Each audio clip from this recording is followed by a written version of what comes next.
हमारी पिछली वीडियो में हमने बात की थी बच्चों के लिए जरूरी विटामिन्स और मिनरल्स के बारे में। अगर आपने हमारी वीडियो मिस कर दी है तो नीचे दी गई लिंक पर क्लिक करें और हमारी पिछली वीडियो जरूर देखें। आज हम कुछ जरूरी विटामिन्स और मिनरल्स के बारे में बात करेंगे जो खास तौर पर मर्दों के लिए बेहद फायदेमंद है, तो वीडियो को आखिर तक जरूर देखें। Omega 3 fatty acid. सबसे पहले बात करते हैं ओमेगा 3 फैटी एसिड की।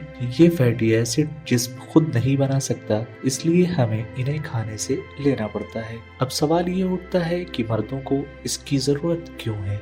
मर्दों में हार्ट अटैक और फालिज का खतरा ज्यादा होता है। ओमेगा 3 ब्लड प्रेशर को कंट्रोल करता है, खराब कोलेस्ट्रॉल यानी LDL को कम करता है और खून की रवानी को भी बेहतर बनाता है। इससे हार्ट अटैक और फालिज दोनों के चांसेस कम हो जाते हैं। इतना ही नहीं, ओमेगा 3 जिस्म की सूजन और दर्द को कम करने में भी मदद करता है। तो अलसी के बीज, अखरोट और मछली को अपनी खुराक में शामिल जरूर करें। जिंक। अब बात करते हैं जिंक की। जिंक मर्दों में टेस्टोस्टेरोन के सतह को बढ़ाने में मदद करता है। मर्दों के लिए टेस्टोस्टेरोन एक निहायत जरूरी हार्मोन है, क्योंकि इस हार्मोन से मर्दों की मसल्स बनती हैं, उनमें तवानाई बरकरार रहती है और फर्टिलिटी भी बेहतर होती है। मर्दों में उम्र के साथ प्रोस्टेट ग्लैंड बढ़ने के भी मसले हो सकते हैं, लेकिन जिंक इस ग्लैंड को सेहतमंद रखने में मदद करता है। इसलिए जिंक से भरपूर ग़िज़ाएं जैसे कद्दू के बीज,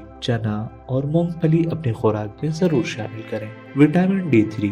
अब आखिर में बात करते हैं विटामिन D3 की। मर्दों की एक्टिव लाइफ स्टाइल को बरकरार रखने और हड्डियों को मजबूत रखने के लिए विटामिन D3 बेहद जरूरी है। इसकी कमी से जिस्म में टेस्टोस्टेरोन कम हो जाता है, जिसकी वजह से तवानाई की कमी और मसल्स को नुकसान जैसे मुश्किलात पैदा हो सकती हैं। विटामिन D3 की कमी से मर्दों में डिप्रेशन और कमजोर क़ुव्वत मुदाफ़ात यानी इम्यूनिटी के मसाइल बढ़ सकते हैं। तो विटामिन D3 से भरपूर ग़िज़ाएं जैसे मशरूम, अंडे और दूध अपनी खुराक में जरूर शामिल करें। अगर सेहतमंद ग़िज़ा खाने के बाद भी आपको किसी विटामिन या मिनरल की कमी हो जाए तो डॉक्टर से मशवरा लेकर मल्टी विटामिन्स अपनी खुराक में शामिल कर सकते हैं। अगर वीडियो पसंद आई हो तो लाइक, शेयर और सब्सक्राइब करें और कमेंट्स में बताएं कि आप इनमें से कौन सा सप्लीमेंट लेने का सोच रहे हैं। बुजुर्गों के लिए जरूरी विटामिन्स और मिनरल्स के बारे में जानने के लिए हमारी अगली वीडियो जरूर देखें।